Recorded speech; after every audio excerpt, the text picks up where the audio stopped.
कोयल। कू, कू, कू। तोता कहता है, बहन चुप क्यों हो गई? फिर से अपनी प्यारी आवाज सुनाओ। तुम्हारी आवाज कितनी सुरीली और मीठी है, ऐसा लगता है कि बस सुनते ही रहें, सुनते ही रहें। क्या मुझसे दोस्ती करोगी? तुम चुप हो जाओ। दोस्ती और तुमसे कभी नहीं। तुम्हें तो सुरीली आवाज में गाना भी नहीं आता। तुम तो तीखी मिर्ची खाना जानते हो। तुम्हारी आवाज भला सुरीली कैसे होगी? बहन भले ही मैं आपकी तरह सुरीला गाना नहीं गा सकता, लेकिन मेरी आवाज में मिठास है। मुझे जंगल के पक्षी मिट्ठू मिट्ठू कहते हैं। तीखी मिर्च खाकर भी मैं मीठा बोल लेता हूँ। अच्छा ये बताओ, क्या मेरा हरा रंग और लाल चोंच तुम्हें पसंद है? मुझे तुम्हारा रंग भी पसंद नहीं। तुम्हारी चोंच तो बहुत टेढ़ी है। पूंछ तो इतनी लंबी है कि डाल पर बैठ जाओ तो जमीन पर ही चली जाए। जब देखो टें टें करते रहते हो। मेरी चोंच टेढ़ी इसलिए है कि मैं इसके द्वारा मीठे रसीले आम और अमरुद अच्छी तरह से खा सकूं। मुझसे दोस्ती कर लो, मैं तुम्हारे लिए भी मीठे मीठे अमरुद लेकर आऊंगा। मुझे कोई अमरुद नहीं चाहिए। मुझे अमरुद पसंद भी नहीं है। मैं आम खाती हूँ और खुद पा जाती हूँ। मैं तुमसे दोस्ती नहीं करूंगी। जाओ अपना काम करो। मेरे बच्चे भूखे हैं। बच्चों तुम्हें भूख लगी है?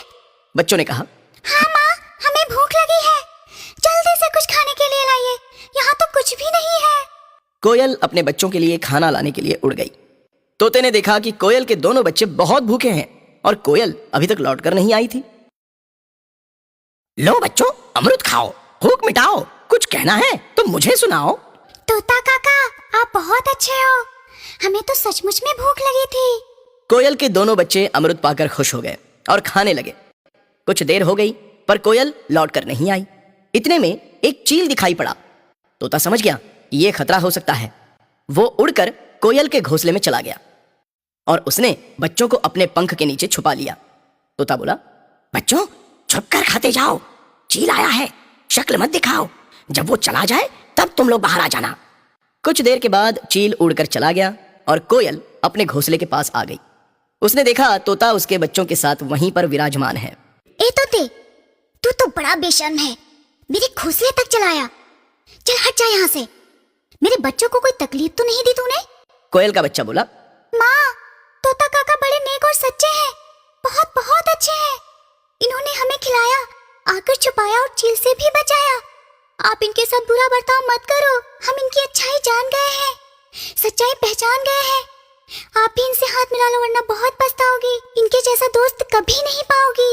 छोटे बच्चों के मुंह से इतनी बड़ी बात सुनकर कोयल को बहुत अच्छा लगा। वो परोपकारी तोता की असलियत जान चुकी थी। उसने दोस्ती का हाथ बढ़ा दिया।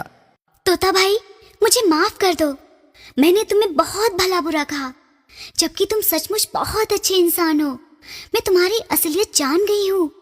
तुमने मेरे बच्चों को खिलाया, उनकी रक्षा की। बहुत बहुत धन्यवाद। तुम्हारी अच्छाई ने मेरे घमंड को झुका दिया। सच कहूँ तो मैं तुम्हारी दोस्ती के काबिल नहीं हूँ। तोता बोला, ऐसा मत कहिए, तुम भी दिल की बहुत अच्छी हो। हम दोनों अच्छे दोस्त बन सकते हैं। ऐसी बात है तो मैं तुम्हें अपना प्यारा दोस्त बनाने के लिए तैयार हूँ। आज से हम दोनों पक्के दोस्त हो गए हैं। कुछ दिन बीत गए। एक दिन जंगल में एक शिकारी आया। उसने अपना जाल बिछा दिया और कोयल को जाल में पकड़ लिया। बहुत देर तक जब कोयल अपने घोंसले में वापस नहीं आई तो तोता और कोयल के बच्चों को चिंता होने लगी। कोयल का बच्चा बोला, काका, माँ लौट कर नहीं आई है। शाम होने वाली है। हमें बहुत डर लग रहा है। आप देखिए वह कहाँ रह गई। तोता बोला, बच्चों डरो मत, मैं तुम्हारे साथ हूँ। ये लो अमरुद खा लो, तुम्हारी माँ आ जाएगी। मैं थोड़ी देर के बाद पता लगा लूंगा। तोते ने बच्चों को तो समझा दिया, लेकिन उसे बड़ी चिंता होने लगी। वो कोयल का पता लगाने के लिए चल पड़ा। उसने कई तोतों से कोयल के बारे में पूछा। एक तोता बोला, भाई एक शिकारी आया था। अभी कुछ देर पहले एक कोयल और एक तोते को पकड़ कर ले गया है। उसके पास 2 पिंजरे थे। पूरब की दिशा की तरफ गया है। तोता पूरब की ओर उड़कर चल दिया। रास्ते में उसे 2 पिंजरा लिए हुए शिकारी दिखाई दिए। तोते ने दूसरे तोतों को सारी दास्तान बताई और उनसे मदद का वादा लिया। उनसे अपनी योजना बताई। योजना के तहत सभी तोते शिकारी के आगे उड़कर कुछ दूरी पर जाकर बैठ गए। इतने में सारे तोतों को देखकर शिकारी के मुंह में पानी आ गया। शिकारी बोला, वाह ऊपर वाले, तेरे खेल निराले। इतने सारे तोते एक साथ ये तो किस्मत की बात है।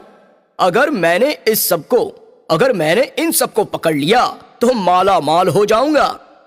उसने अपने हाथ में लिए हुए दोनों पिंजरे रखकर कुछ दूर पर जाकर जाल बिछाया और दाने डाल दिए। तोतों का झुंड तो सब कुछ समझ गया था और जाल के आसपास घूमने लगे। वो धीरे धीरे जाल के पास आते और फिर लौट जाते। शिकारी का पूरा ध्यान उनकी टोली पर था। शिकारी मन में बोला, आओ प्यारे तोतों, आओ, कदम बढ़ाओ, दाना खाओ, मेरी किस्मत को चमकाओ। तोतों की टोली तो बस अभिनय कर रही थी। शिकारी की लार टपक रही थी। वो आश्चर्य में पड़ गया था कि एक भी तोता जाल में फंसा ही नहीं। इधर कोयल के प्यारे दोस्त तोता ने मौका देखा कि शिकारी दोनों पिंजरे से दूर है। वो झट से पिंजरे के पास गया और अपनी चोंच से उसने दोनों पिंजरों के द्वार को खोल दिया। उसकी दोस्त कोयल और दूसरा तोता पिंजरे से बाहर आ गए। तोता अपने दोस्त कोयल के साथ वहां से उड़ गया। शिकारी को आहट हुई और उसने पीछे मुड़कर देखा तो हाथ मलता रह गया। मेरे तो भाग्य ही फूट गए, पकड़े हुए पंछी भी भाग गए और सामने तोतों की इतनी बड़ी टोली भी उड़कर चली गई। पूरी के चक्कर में आधी भी चली गई। कुछ ही देर में तोता कोयल को लेकर उसके घोंसले पर पहुंच गया। कोयल के बच्चे काका के साथ माँ को देखकर खुशी से झूम उठे। कोयल का बच्चा बोला, माँ आ गई, माँ आ गई। काका ने साथ दिया और माँ सचमुच आ गई। तोता काका, आप बहुत अच्छे और प्यारे हो। सबसे अच्छे काका, सारी दुनिया से न्यारे काका। कोयल बोली, मेरे प्यारे दोस्त तोते, तुम सचमुच बहुत अच्छे और सबसे अलग हो। कोयल और तोते ने हमेशा एक दूसरे का साथ दिया। इस तरह उनकी दोस्ती पूरे जंगल में मशहूर हो गई।